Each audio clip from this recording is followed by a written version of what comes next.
सावन का तीसरा सोमवार व्रत। बेलपत्र चढ़ाने से मनचाहा फल शिवजी देते हैं। 24 घंटे के अंदर देखे चमत्कार, धनी हो जाओगे। हर हर महादेव, हर हर महादेव। ओम नमः शिवाय। नमस्कार दोस्तों, स्वागत है आपका बलवीर कोट्स चैनल में। प्रिय दोस्तों, आज हम आपको एक ऐसी कथा का श्रवण करने जा रहे हैं जो सुनने मात्र से आपके जीवन में सुख, संपत्ति और धन की वर्षा होगी। अगर आप सभी को ऐसी कथाएं पसंद है और ऐसी ही आध्यात्मिक जानकारियां आपको अच्छी लगती है, सनातन धर्म के बारे में पसंद है, तो आप इस चैनल बलवीर कोट्स को सब्सक्राइब कर लीजिए। हर हर महादेव, हर हर महादेव। सावन का जो महीना होता है मर्यादा एवं यह भक्ति का महीना होता है, भक्ति का माह होता है। सावन के पूरे महीने पर भगवान भोलेनाथ जी का नियंत्रण माना जाता है। कालों के भी काल कहे जाने वाले महाकाल शिव शंभू को सावन का महीना बहुत ही खूबसूरत लगता है। इस समय सूखे पड़े बंजर, सूखे पड़े बाग खिलखिला उठते हैं। चारों ओर हरियाली ही हरियाली दिखाई होती है। सावन का महीना लड्डू गोपाल श्री कृष्ण को अति प्रिय है। अपने बाल गोपाल रूप में भगवान लड्डू गोपाल वृंदावन में सावन में स्नान अवश्य करने आते हैं। श्री कृष्ण सखियों के साथ मिलकर वर्षा आदि में स्नान करते हैं और नृत्य आदि करते हैं। प्रिय भक्तगण, ऐसा माना जाता है कि सावन के पूरे महीने भर भगवान भोलेनाथ जी की पूजा पाठ करने से वो शीघ्र ही प्रसन्न होते हैं। सावन का पूरा महीना भगवान भोलेनाथ का प्रिय महीना है। इसकी अनेक पौराणिक कथाएं एवं धार्मिक मान्यताएं भी है। प्रिय भक्तगण, जन साधारण लोग किसी और महीने में संयम नियम का पालन करे या न करे, लेकिन सावन के महीने में संयम एवं नियम का पालन जरूर करते हैं। सावन में जो लोग व्रत आदि करते हैं तो उन्हें पूरे महीने भर लहसुन, प्याज तथा किसी का झूठा भोजन भी नहीं करना चाहिए, क्योंकि इस समय व्रतधारी भगवान शिव की शरण में होता है।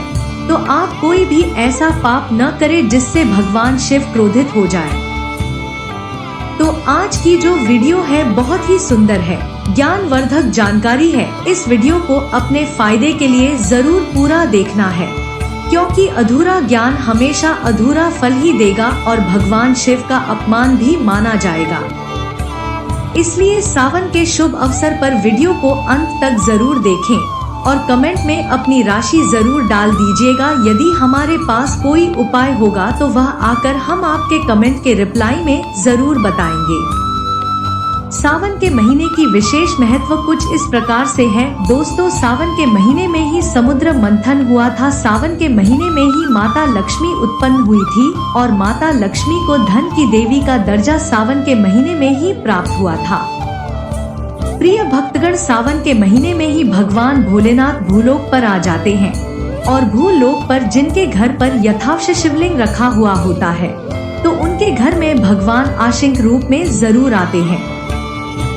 प्रिय भक्तगण, इस माह में भगवान विष्णु योग निद्रा में चले जाते हैं तो सृष्टि का जो भार होता है वो भगवान भोलेनाथ संभालते हैं। सावन का महीना भगवान शिव को समर्पित है। इस महीने का सबसे खास दिन सावन सोमवार का होता है। ज्योतिषियों की माने तो सावन सोमवार के व्रत करके और सावन की शुभ कथा सुनकर जातक को भी सभी कष्टों से मुक्ति मिल सकती है। सावन सोमवार व्रत कथा। एक समय की बात है, किसी नगर में एक साहूकार रहता था। उसके घर में धन की कोई कमी नहीं थी, लेकिन उसकी कोई संतान नहीं थी। इस कारण वह बहुत दुखी था। पुत्र प्राप्ति के लिए वह प्रत्येक सोमवार व्रत रखता था और पूरी श्रद्धा के साथ शिव मंदिर जाकर भगवान शिव और पार्वती जी की पूजा करता था। उसकी भक्ति देखकर एक दिन माँ पार्वती प्रसन्न हो गई और भगवान शिव से उस साहूकार की मनोकामना पूर्ण करने का आग्रह किया। पार्वती जी की इच्छा सुनकर भगवान शिव ने कहा कि हे पार्वती, इस संसार में हर प्राणी को उसके कर्मों का फल मिलता है और जिसके भाग्य में जो हो उसे भोगना ही पड़ता है। लेकिन पार्वती जी ने साहूकार की भक्ति का मान रखने के लिए उसकी मनोकामना पूर्ण करने की इच्छा जताई।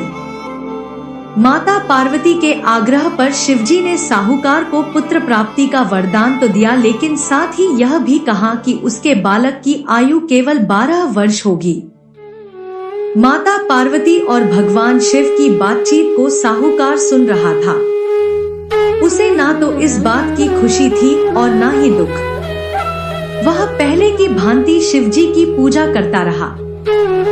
कुछ समय के बाद साहूकार के घर एक पुत्र का जन्म हुआ। जब वह बालक 11 वर्ष का हुआ तो उसे पढ़ने के लिए काशी भेज दिया गया। साहूकार ने पुत्र के मामा को बुलाकर उसे बहुत सारा धन दिया और कहा कि तुम इस बालक को काशी विद्या प्राप्ति के लिए ले जाओ और मार्ग में यज्ञ कराना। जहाँ भी यज्ञ कराओ वहाँ ब्राह्मणों को भोजन कराते और दक्षिणा देते हुए जाना। दोनों मामा भांजे इसी तरह यज्ञ कराते और ब्राह्मणों को दान दक्षिणा देते काशी की ओर चल पड़े। रात में एक नगर पड़ा जहाँ नगर के राजा की कन्या का विवाह था, लेकिन जिस राजकुमार से उसका विवाह होने वाला था वह एक आंख से काना था। राजकुमार के पिता ने अपने पुत्र के काना होने की बात को छुपाने के लिए एक चाल सोची। साहूकार के पुत्र को देखकर उसके मन में एक विचार आया। उसने सोचा क्यों न इस लड़के को दूल्हा बनाकर राजकुमारी से विवाह करा दूं। विवाह के बाद इसको धन देकर विदा कर दूंगा और राजकुमारी को अपने नगर ले जाऊंगा। लड़के को दूल्हे के वस्त्र पहनाकर राजकुमारी से विवाह कर दिया गया। लेकिन साहूकार का पुत्र ईमानदार था। उसे यह बात न्याय संगत नहीं लगी। उसने अवसर पाकर राजकुमारी की चुन्नी के पल्ले पर लिखा कि तुम्हारा विवाह तो मेरे साथ हुआ है, लेकिन जिस राजकुमार के संग तुम्हें भेजा जाएगा वह एक आंख से काना है। मैं तो काशी पढ़ने जा रहा हूँ। जब राजकुमारी ने चुन्नी पर लिखी बातें पढ़ी तो उसने अपने माता पिता को यह बात बताई। राजा ने अपनी पुत्री को विदा नहीं किया, जिससे बारात वापस चली गई। दूसरी ओर साहूकार का लड़का और उसका मामा काशी पहुँचे और वहाँ जाकर उन्होंने यज्ञ किया। जिस दिन लड़के की आयु 12 साल की हुई उसी दिन यज्ञ रखा गया। लड़के ने अपने मामा से कहा कि मेरी तबीयत कुछ ठीक नहीं है। मामा ने कहा कि तुम अंदर जाकर सो जाओ। शिवजी के वरदानुसार कुछ ही देर में उस बालक के प्राण निकल गए। मृत भांजे को देख उसके मामा ने विलाप शुरू किया।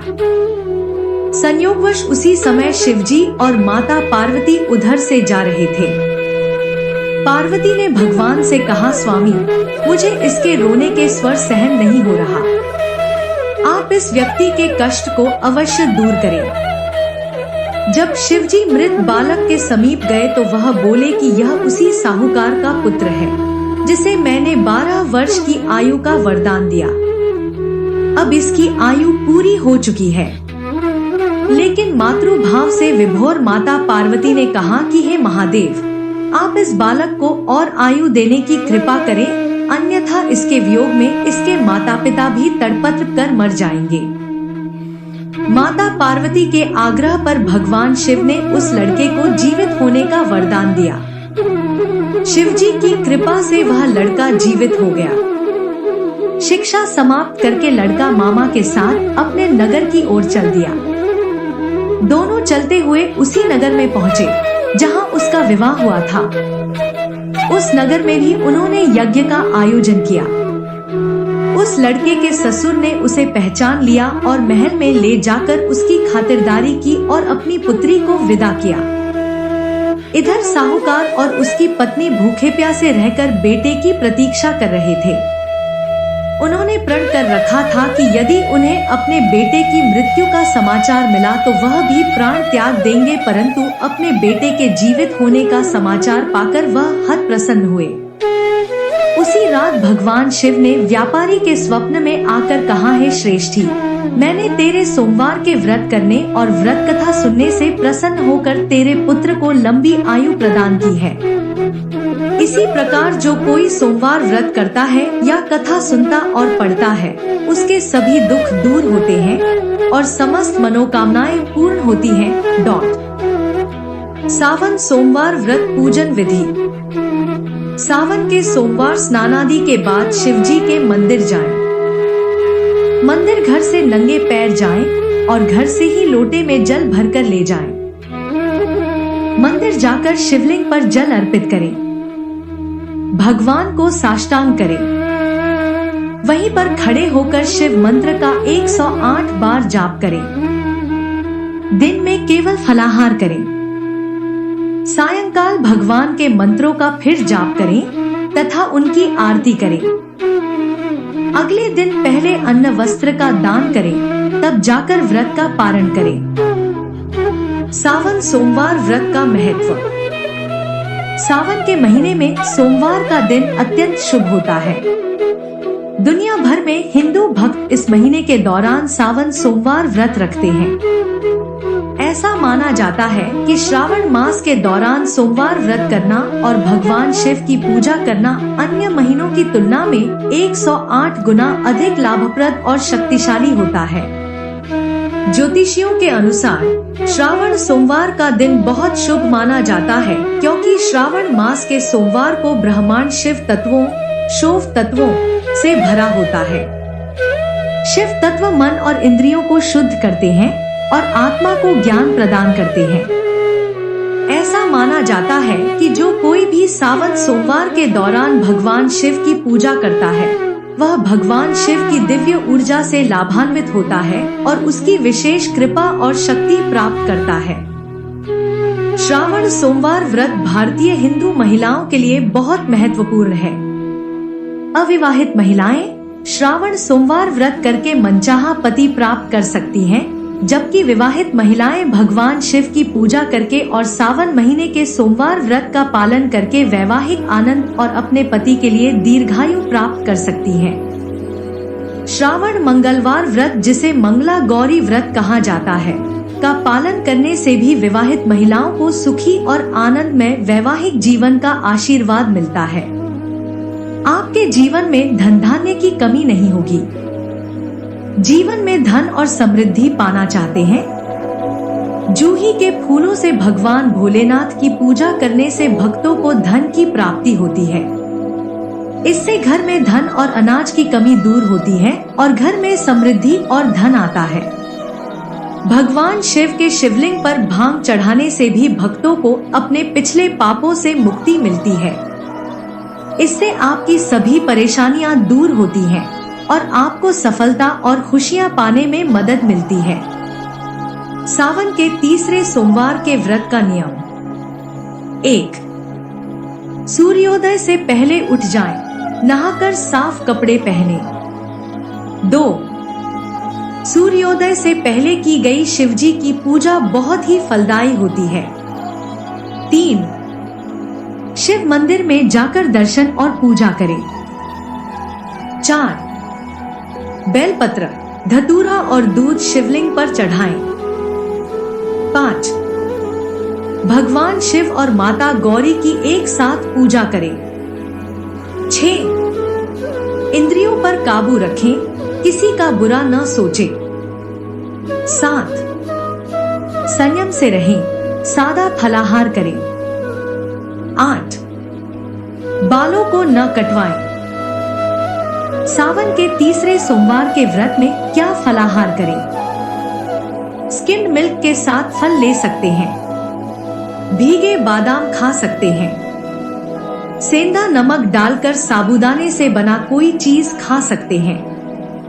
कुट्टू के आटे से बनी पूरी और आलू की सब्जी के साथ दही फलाहार में ले सकते हैं। सूखे मेवे, सादी चाय, व्रत के चिप्स, रोस्टेड मखाना फलाहार में ले सकते हैं। सावन के तीसरे सोमवार को व्रत में सावधानियां। 1.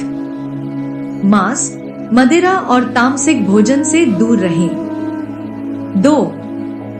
न देर तक सोएं, न ही देर से पूजा करें। 3. शिवलिंग पर हल्दी या सिंदूर न लगाएं। हम आपके लिए ऐसे ही 15 शुभ संदेश लाए हैं जो आप अपने सगे संबंधियों को इस मौके पर भेजकर उन्हें सावन की शुभकामनाएं दे सकते हैं।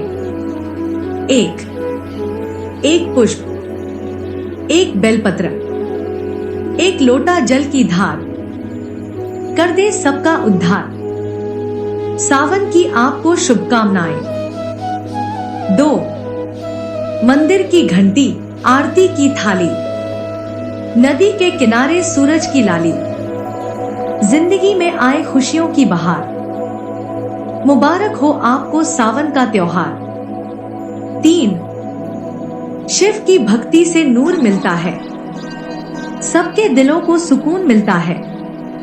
जो भी लेता है दिल से भोले का नाम, उसे भोले का आशीर्वाद जरूर मिलता है। सावन की आपको शुभकामनाएं। 4 शिव की महिमा अपरंपार है, शिव करते सबका उद्धार है। उनका आशीर्वाद हर किसी पर बना रहे, यही हाथ जोड़कर भोले से हमारी पुकार है। सावन माह की हार्दिक शुभकामनाएं। 5 अकाल मृत्यु वो मरे जो काम करे चांडाल का, काल भी उसका क्या बिगाड़े जो भक्त हो महाकाल का। भोलेनाथ की कृपा आप पर सदैव बनी रहे। सावन की शुभकामनाएं। 6 अद्भुत भोले तेरी माया है, अमरनाथ में डेरा जमाया है। नीलकंठ में बसता है तेरा दिल, इसलिए तू भोले भंडारी कहलाता है। सावन की शुभकामनाएं। 7 सत्य ही शिव, शिव ही सुंदर, जीवन के हर कष्टों से मुक्ति दिलाने वाला बाबा भोलेनाथ है। इसकी भक्ति से हर रास्ते होते आसान है। सावन की शुभकामनाएं। 8 भोले की भक्ति में मुझे डूब जाने दो, शिव के चरणों में शीश झुकाने दो। आई है मेरे भोले बाबा का दिन, आज के दिन मुझे भोले के गीत गाने दो। सावन माह की आपको हार्दिक शुभकामनाएं। 9 भोले आए आपके द्वार, खुशियों से भरा रहे आपका संसार। न रहे जीवन में कोई दुख, हर ओर फैल जाए सुख समृद्धि। सावन की शुभकामनाएं। 10 जब मन में हो व्यर्थ की चिंता, तू नाम ले शिव का, शिव भी सुनेगा तेरी मन का। नम शिवाय। सावन माह की हार्दिक शुभकामनाएं। 11 शिव की शक्ति से, शिव की भक्ति से खुशियों की बहार मिले। महादेव की कृपा से मेरे सभी दोस्तों को जिंदगी में प्यार मिले। सावन की शुभकामनाएं। 12 शिव सत्य है और अनंत है, शिव अविनाशी भगवंत है। शिव शक्ति भक्ति के मंत्र हैं, हर कंकर कंकर में शंकर है। सावन की शुभकामनाएं। 13 करता करे न कर सके, शिव करे सो होए। 3 लोक में शिव से बड़ा न कोई। सावन की हार्दिक शुभकामनाएं। 14 हर निरुपाधि शिव शंकर हैं, वो महाकाल प्रलयंकर हैं, विष धारक महाभयंकर हैं। हर कंकर कंकर में शंकर हैं। सावन की हार्दिक शुभकामनाएं। 15 त्र्यंबकम यजामहे सुगंधिं पुष्टिवर्धनम्, उर्वारुकमिव बंधनान् मृत्योर्मुक्षीय मामृता। सावन की हार्दिक शुभकामनाएं। इस वीडियो को बोलते समय कोई त्रुटि हो तो हम क्षमा चाहते हैं। हर हर महादेव, हर हर महादेव। दोस्तों, उम्मीद करते हैं आज की वीडियो से आपको लाभ अवश्य होगा। वीडियो आपको अच्छी लगी हो तो लाइक कर दीजिए और ज्यादा से ज्यादा इस वीडियो को अपने फैमिली और दोस्तों के साथ शेयर कीजिए। चैनल पर पहली बार आए हैं तो चैनल बलवीर कोट्स को सब्सक्राइब कर लीजिए और बेल बटन को भी प्रेस कर लीजिए इससे ये होगा कि इस तरह की सभी वीडियोस के नोटिफिकेशन आपको सबसे पहले मिलेंगे। महादेव जी का पूर्ण आशीर्वाद पाने के लिए कमेंट में अभी टाइप करें हर हर महादेव, हर हर महादेव, हर हर महादेव। ओम नमः शिवाय। नमस्कार दोस्तों।